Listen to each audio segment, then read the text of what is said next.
Imagine this. You walk into a cafe with your daughter and your mom when suddenly you notice someone from your past is right there in the cafe with you. But the someone isn't someone you want to see because this someone is the person who sexually assaulted you 15 years ago. In today's podcast episode, you're going to learn how my client Tamara had this very experience happen. And you're going to learn how she transformed what normally would have been a moment of fear or panic that would set her off center for days, rattle her to her core, into the most remarkable and profound healing experience of reclamation and taking her power back that one could possibly ask for. Not only that, but Tamara opens up about her past struggles of how she felt disconnected from her sexuality, how she felt like it was something that was outside of her, something she had to control, and how she turned that into a state of blissful connection and finally self acceptance. Details of her journey, describing how she went from experiencing superficial, shallow pleasure to deep, soul fulfilling pleasure and orgasms. She talks about how that shift allowed her for the first time ever to let someone see and love the real her without fear or reservation. As a single mama who came out of a sexless marriage, this was one for the records. Through all of her journey, you're going to hear about her remarkable transformation through the 14-week Sex Goddess program, achieving more in 14 weeks than she had in 4 years of traditional therapy. Her story is a testament to the power of holistic healing and the incredible potential when you work at the embodiment and the nervous system level. If you're inspired and you want to join us for a similar transformation, Sex Goddess is currently open for enrollment. This is my group coaching program where you're going to experience total freedom in the bedroom, just like Tamara. And it's open for enrollment now through May 31st, 2024. You can book your call and apply at the link in the show notes, and I hope to see you there. Now is the time for transformation, hot mamas. Let's do this. Welcome to the Multi-Orgasmic Millionaire Podcast, where sexual liberation meets financial empowerment. Join me, Tilly Storm, top 20 sex coach worldwide, on my own journey to becoming a multi-orgasmic millionaire through the mystical art of sex magic, financial savvy, and guidance from my very own mystical Yoni Oracle. I'm going to reveal how I'm turning orgasms into cold, hard cash. Get ready to dive deep and discover the secrets to living a life of abundance on your own multi-orgasmic terms.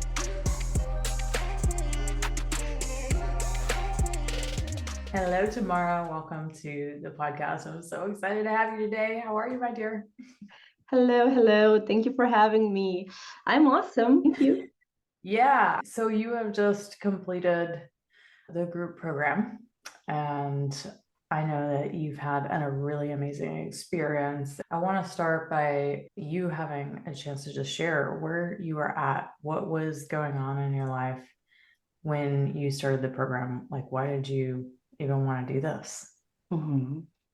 I've been in therapy since 2017, but I have always been dealing with other things, not my sexuality. That's something that I have been exploring myself. I have been learning a lot about it, but I just couldn't find a coach or therapist that I found appropriate for this, because I'm also learning to become an intimacy coach and I am diving very deep in this topic for years. And it turned out that I had more knowledge in these topics than most of regular therapists. So when I found you in your program, I was like, yeah, that's a person who can actually work with me on what I want to work on. What exactly was that? Because I know you have a you are a very sexual person and you love sex. And tell me, like, what was going on in your life that had you feeling blocked or that made you actually want to dive in and look at your own sexuality? I have had some previous experiences of sexual violence in my life. And I haven't been dealing with that. I just suppressed that. I was like, okay, I'm not going to be a victim. And I never allowed myself to really go through the healing process. So I just shoved it under the carpet and didn't want to deal with it. But that made me feel like I didn't have not control over my sexuality because it wasn't something that I want to control, but like we weren't aligned, like it was an entity with its own will that quite often didn't ask me what I want. And sometimes, regardless of all the knowledge that I had, it was very difficult for me to actually feel where are my personal borders, what I really want, what I maybe don't want. So there was this guilt. There was also a little bit of shame, if we're honest. Mhm. So all the things that I didn't want to admit to myself because yeah, I'm open-minded and I love sex. So there's no room for guilt or shame and I just or fear. I ignored that totally. Ah, yes. Oh, how I remember that. Yeah, I remember a couple of our first sessions were really helping you confront the fear that you just wanted to block out and get rid of. So I'm I interested to, hated that fear. I hated it. yeah, yeah. And it's so interesting that you are a sex educator. You're becoming an intimacy coach yourself. I would love to hear more about your own journey of embodying the beliefs that you have about sex, because I think that's where a lot of people find the work that I do is Mhm. that they have a sex positive mindset. As sex educators and people in this field, of course, we have to have that. But how do we take that a layer deeper to look at ourselves and what's actually going on for us? What was that experience like for you? It was building that emotional courage, as we talked before, to face all of those parts that I didn't want to have because you know that identity of sexual educator. Um, One of my biggest fears when I came here was that I had this fear of being incompetent because I have some fears, because I still do have some shame, I still do have some guilt. I was aware of that, but I was so afraid that these things will make me less competent in teaching others, in helping others. And whenever you are blocking some parts of yourself, when you don't want to face them, you just can't deal with it. You can't grow from the place where you are. And I was feeling stuck. I was really feeling stuck in one place for a very long time.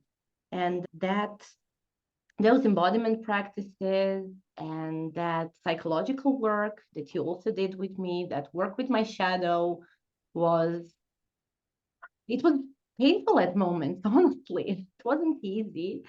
It was probably the most intense program I've been through, but in the best way possible because it really helped me do more in 14 weeks than I've done in 4 years before that.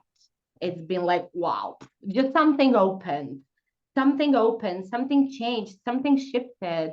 And I can't pinpoint one exact moment when that happened, one exact exercise. Oh, this was the thing. No, it was like the combination of all of it together. That educational part where we listen something, learn about things from some different angle and perspective, when we do the exercises with you, when we do it on our own. So all of that combined together really makes you, it's impossible just to be stuck when you do all of that. Yeah, exactly. Everyone's, what is the success rate? I'm like, what do you mean, what is the success rate? No one goes through this and actually does it and does not change, right? There is Exactly. literally no way you could do this work and not transform your life. Absolutely. It's possible that the goals that you have set for yourself in the beginning weren't actually what you needed. Yeah. Yeah. That's possible, Right. but not to change, not to move forward from that place. You are not the same person on the first day of the program and on the last day. Like the new person arrives from that, and that was like so mind blowing.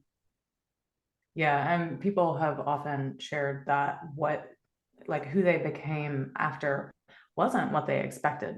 I think it's a lot like a plant medicine journey. Like you can go in with an intention of, oh, I want to get through this block, or I want to know what's in the way of achieving this or that. And what they get out of the experience can sometimes be completely different, but it's always what you need. Yeah, Yeah. definitely. All right, Tamara, can you share more about what was actually going on in your sex life and how you felt about your sexuality when you started this? You're a single mama, your relationship with men was a little rocky. Can you elaborate a little bit more on that? Yeah, I left a sexless marriage in which I felt like my sexuality was amputated. That was really the feeling I had and the word I used to describe it. Because ever since I got pregnant, my husband just ignored. Yeah, I understand. Madonna whore complex, la la la la la. In theory, I know all of that, but I could never imagine how painful that would feel to have your life partner, a father of your child, just block that part of you, just ignore it. No, okay, now you're a mother, so you're not a lover anymore, you're not a sexual being anymore, and that was really so painful, and I couldn't live in a relationship like that. So I got divorced, and it was all more or less happened. It happened, I don't know, my divorce finished 2 months before we started working. And I have had some short relationships, some attempts of relationships after my husband, but I just felt somehow disconnected with my sexuality. And for me, that was scary because that is a very important part of who I am, not because of what I do, but because of who I really am. Way before I decided to become a sexual educator, I was a sexual person. And I felt somehow disconnected. I didn't feel that bliss. And I liked that word when you said that feeling blissful. And I was like, yes, that's it. I want to feel that. And I don't know, I even felt some fear. As a single mom, I understood what a big responsibility that is, like choosing a partner, because it's not just my boyfriend and my sexual partner, that is someone who will eventually enter the life of my daughter. And I had to be very careful about that. So that was also like a burden on my sex life as well. All of that, like subconscious fears. So I just felt I was doing things like mechanically, and it wasn't as good as I expected it to be, as I expected it from myself. So that was kind of painful. Yeah, and I remember that you had a desire to feel that you could be in control of your sexuality and Yeah. not the other way around. That it felt, I think you said it earlier, but it felt like a separate entity that you Mm. had to try and tame. Yes. And I remember there was a short period where nothing was really happening with men, or where you really didn't have a desire to self pleasure at all. And it was hard to actually do those embodiment practices. And you're like, Yeah. actually, this is like a relief that I don't have this huge craving that I have to try and tame and deal with. And Yeah, my libido just, I don't know, fainted for a while. Those stuff, it didn't existed. And yeah, first of all, it felt scary because it was something new. And then I really felt this like huge relief. Okay, yeah, no libido. That's not as bad as I expected it to be.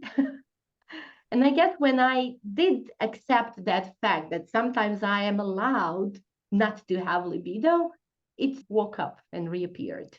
mhm, yeah. And in conjunction with that was a really fascinating story. And Mm. you know which one I'm talking about. Yeah, Yeah. the one that happened practically at the end. Yeah. Yeah. Yeah, Okay. Can we go there? yeah, we can. We Okay. can. As I said in the beginning, I was raped around 15 years ago, approximately. And I haven't seen that guy in ages. I know him. He was the best friend of my ex boyfriend. That's how we know each other since we were like 15 years old. And when I went through all of this process, I had this feeling like I have accepted all the feelings and accepted all the emotions, accepted the fear. And then it just happened that I met him in a cafe where I was with my family, he was with his. And for the first time ever, I had enough courage to just look him in the eyes. And he looked down and he left.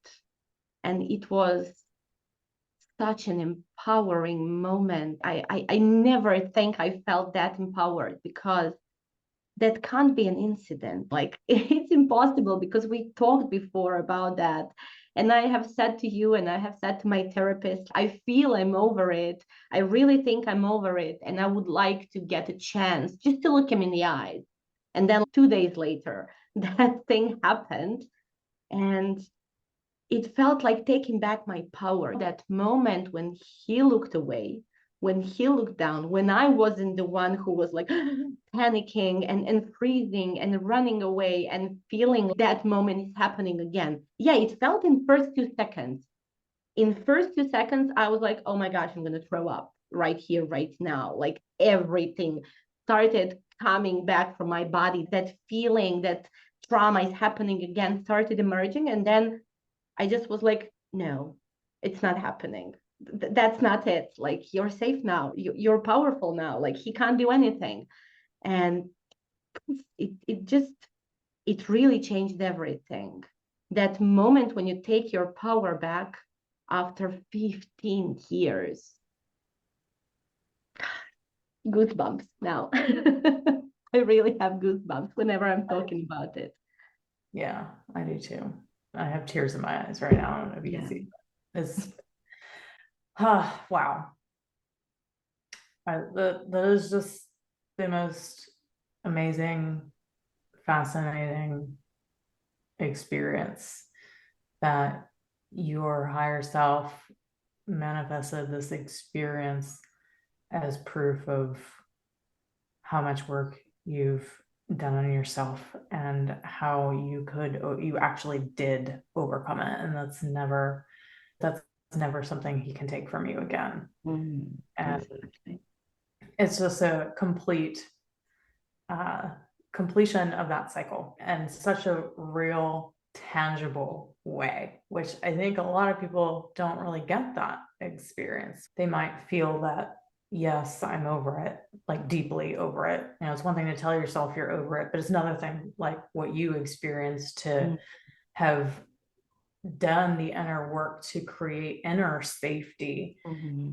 that made it possible for you to show up that way and to just be able to stop your nervous system from going there and realize, actually, that's not happening. That happened in the past, and he can't take my power away anymore. Yeah. I finished my ice cream after he left. I literally finished my ice cream after he left. I was like, okay. Yeah, I was with my daughter, I was with my mom there. So we had a nice girls' evening enjoying, and I was like, okay, that's it. Uh, that event didn't manage to ruin my evening.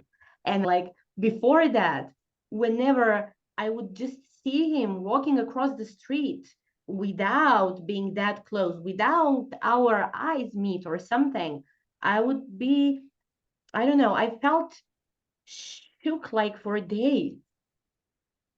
It took me days to get back to my normal self, to shoving that deep down somewhere again and just like continuing to work as usual. But this was like, it lasted literally 2 minutes, that overwhelming feeling. No, not 2 minutes. What am I talking about? It lasted 10 seconds. And then I just took it back. Wow. I was like, okay, my work is done here. Yeah. Testing reality. I love that moment when you think you've done something and life says, okay, reality check. Let's see. Have you really done it, or you just think you've done it? So I passed this reality check test Yeah. from some higher power, however we want to call it. And Mhm. I really felt that, okay, I can move on. From this moment in my life, I can move on. I can go higher, further, whatever, but like to some other place. Yeah. Let's talk about that. What do you feel is possible for you now that you've worked through that? Yeah. I really think it's possible for the first time in my life to have a list of non negotiables with guys that we discussed together on the program and to really stick to that because I had those lists on paper in my head wherever before as well. But then someone would come who would seem not like he wasn't exactly that what I wanted, but he wasn't that bad. And I was starting to sell myself short, to bargain with my values. Okay, do I really want this? But yeah, heck yeah, I want this. I want this and I don't want less. And now I really feel like I accept myself more and I love myself more. And I don't feel the need to let someone love me less. I truly believe, I think for the first time in my life, and I'm 39 years old. So I'm not some 19-year-old kid. So I'm almost 40. And I really feel it's possible to let someone see me and love me, the real me, because I can do that. And I could never do that before. Yeah. And why do you think that's possible? Because I just accepted some things. I really accepted so many things that, yeah, this is a part of me. And it's not good or bad per se. It has its function, it has its purpose in my life. So it can be both good and bad sometimes, but it's part of me. And that's it. Take it or leave it. Which I think was the hardest thing for you to do. And trust me, you challenged me as a coach. And I really appreciate that. You are so strong willed, and so am I. Yeah. We were right in the ring together. And I Okay. was like, Tamara, if we cannot get to acceptance of these parts, we're not going anywhere. I told you those words exactly and with that much conviction. We're not going anywhere until you can accept this fear. Yeah. Okay. And I think that moment when you told me, okay, you're bullshitting now, and I'm going to call you out on your bullshit every time, I was like, okay, she's actually going to do that.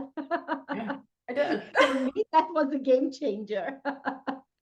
Yeah, for sure. And when you're looking around for the right person to work with, one of the indicators that I'm using is I need someone stronger than me to call me out on my bullshit because, man, my ego has gotten super creative over the years and it is hiding in the most unlikely places. And I need someone who can see that in me and pull that out in me and call me out on my bullshit. So I was like, oh, yes, you are challenging me and I like it. Yeah, exactly. It's so funny how sometimes literally your intelligence can work against you. Like, yeah, it can be your biggest enemy because, okay, I know I am a smart woman. That's not something that's debatable. I have a friggin' PhD in project management and economics. So yeah, that's not something I'm not sure of, but the more intelligent you are, the more intelligent are those mechanisms that are playing with your head. And like your autopilot has more sophisticated settings and these like moments of manipulating yourself, it was really so difficult for me to like bypass that self manipulation. And I really needed someone as strong willed as you are to help me do that. Yeah, for sure. I love that. Okay. All right. So we got to acceptance of fear and certain parts that were sabotaging what you really wanted to create for yourself. And if you could sum it up as in as short of a way as possible, what would you say your biggest win or transformation was from doing this work with me? Definitely the most important things were seeing and loving the real me, present moment me, not some future me I'm going to become when I get a little bit better than I'm right now, and feeling in sync with my sexuality, accepting that it has its phases, and I'm there to listen to it, to somehow be in touch with it more deeply, and definitely taking my power back from that guy. Like, that's wow. But those are the things that really made the biggest change. I really do feel my sexuality now on a way deeper level. It was that cognitive part and what happened in my body were somehow separated. I understood what I should feel. So I had all that theoretical knowledge that I needed to have, that I wanted to have. And I never had problems in enjoying myself, experiencing orgasms, but it was somehow superficial. Now I understand it was somehow shallow, just that physical part, because I very rarely allowed myself to really dive into all of that. Mm. And now I really feel that's changed. And with appropriate partners someday, I could really have totally different experience, something that I've never had before, and I'm looking forward to it. Yay, amazing. Wow, thank you so much for sharing, my dear. If there's someone out there listening that's like, maybe I should do this too, what would you say to them?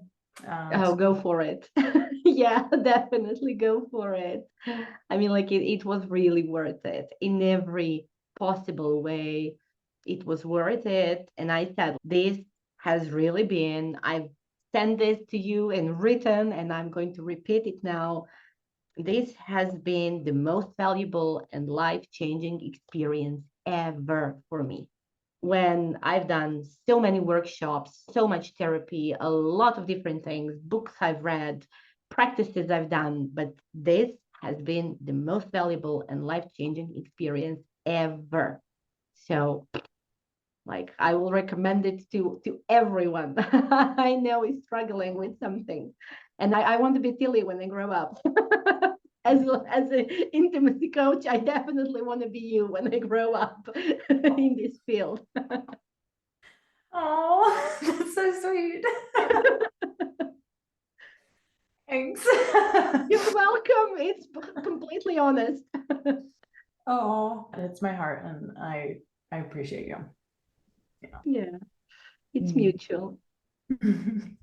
Thank you so much, Tamara, and thank you for having the courage to share your story, because what you shared here today, Yeah. and no one's gonna take that lightly, and we really do need more women who do have the courage to do what you just did here. So I honor you and I thank It's you. really empowering to do that, to share that story. It feels good. That's It me. feels good because I know that there are a lot of women with experiences similar to what I've had. And I know exactly how they are feeling because I've felt all of that.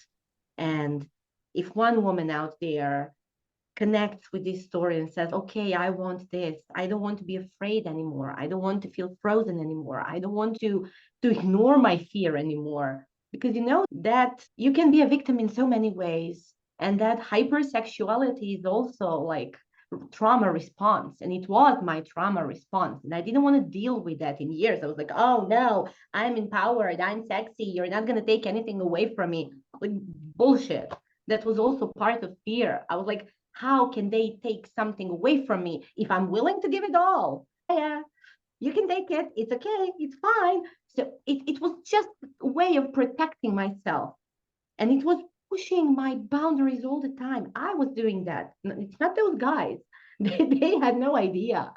That was all me. And it's so difficult to face that. But it's not irreversible. You can't change that. I can't change what happened in the past, but I managed to change how I feel about myself and how I feel about my sexuality and how I feel about my future experiences now. And that's that doesn't have the price tag. You can't put it on that. That's so valuable. Wow. Oh, no truer statement has ever been said. Oh, thank you. Thank you. Thank you, my dear. Yeah, you're very welcome, and thank you. It's been a pleasure working with you. Yeah, you do. All right, love. Bye. Thank you. Bye bye. Wow, wow, wow is about all I have to say. This has by far been my favorite podcast interview I have ever recorded from a client because it just goes to show the power of doing the work at the embodiment and the nervous system level. You can go to cognitive behavioral therapy. You can talk about what happened to you. You can try and work it out, read the books, do all of the things, and it still doesn't land in the way that it did for Tamara after she went through this journey with me in the Sex Goddess program. I want to remind you that the program is currently open for enrollment now through May 31st, 2024. If this is a transformation that you're looking for, if you're finally wanting to take all of those nice thoughts that you tell yourself in your head, all of those affirmations about, yes, I'm beautiful, I am sexy, I am a goddess, all of those things, and you want to actually feel them as true in your bones. That is what this program teaches you how to do. It helps you to fully embody your truth about who you are as a woman. And I want this for everyone. So if this is a journey that you know and you feel in your heart is calling you forward to step up and to make the decision to change and to fully embody these truths, then I want you to go to the link in the show notes and get in your call, answer a couple of questions, and we're going to get on a Zoom call and talk about if this is the right fit for you. I'm so excited to meet you and to take you on this journey to Hot Mamas. We'll see you there. Bye bye.